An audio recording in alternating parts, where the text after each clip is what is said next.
This guest says the president's budget does nothing to secure our financial future, but it does raise our deficit and debt, and it does raise taxes. Joining us now, the chairman of the House Judiciary Committee, Congressman Bob Goodlatte of Virginia. Good to have you with us, Congressman. Good to be with you, Lou. Let's start with this budget, if we may. This is, well, Senator Mitch McConnell said it's more of a left-wing wish list than a budget. How do you see it? Well, first let's start with the fact that it's 65 days late, and the purpose of the president providing a budget to the Congress writes the budget, the president doesn't even get to sign it into law, so the purpose of him providing it is to advise the Congress on the needs of the administration. So here, after the House has passed a budget, after the Senate has passed a budget, finally he comes in with a budget. It is of no help to us, and as you noted, it includes $8 trillion in new spending, $1.1 trillion in new taxes. It never balances. And $964 billion, almost $1 trillion of that spending is new spending, new proposals. And it reminds me of the stimulus that the president offered a few years ago that was supposed to jumpstart our economy and get jobs created in this country, and had, in my opinion and many people's opinion, the opposite effect. And the Obama budget, if we were to look at it and simply say, you know, at what point does it balance? The answer is never. The spending programs that he's calling out, he's asking for another $50 billion in infrastructure spending. There is, if I may, I'm trying to be as generous to the president as I possibly can, but there seems to be no strategy, no architecture to this budget at all, irrespective of the partisan views or the ideological views that surround it. Right. No connection to the realities that we're facing in dealing with writing a budget, working out the differences with the Senate.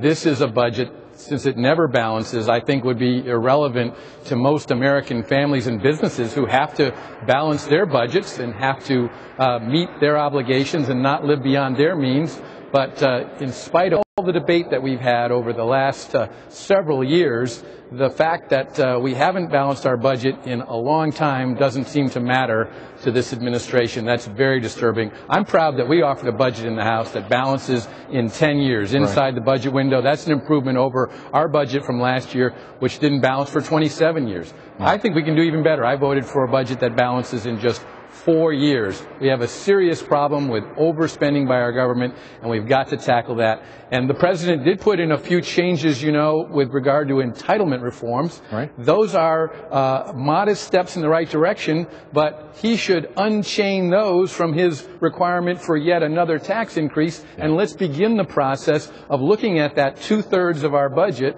that has been largely untouched and needs to be reformed, because that's the part that's growing. In the case of the health care programs, at 4 times the rate of inflation. Totally unsustainable, totally eating up the tax increase he just got and the spending savings that we've accomplished through sequestration and other reductions. It's all going to go to fund an out-of-control series of entitlement programs that badly need to be reformed. You know, Mr. Chairman, I look at $200 billion, which is oft considered and pegged as the number.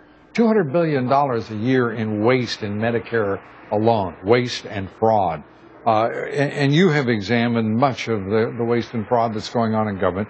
You've identified some of some things most recently in the Justice Department that I find extraordinary. I have to start with $12 coffees and $116,000 with sunglasses.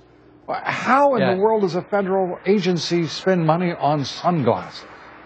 Well, that's a truly amazing thing, and even if you have a law enforcement agent that needs to have some kind of protection for their eyes when they're out and about, it certainly doesn't need to cost the taxpayers $116,000 to buy sunglasses. The big ticket item that we found so far is $165 million for a prison in the president's home state of Illinois that the taxpayers of this country bought from the state of Illinois, when the Bureau of Prisons, the U.S. Bureau of Prisons, already has 4 empty prisons waiting for use. He's added a fifth one, and it's going to cost us $6 million a year just to maintain the empty prison, and to get it ready to be occupied, another $70 million for something that clearly we don't need if we've got 4 prisons online waiting to be used already.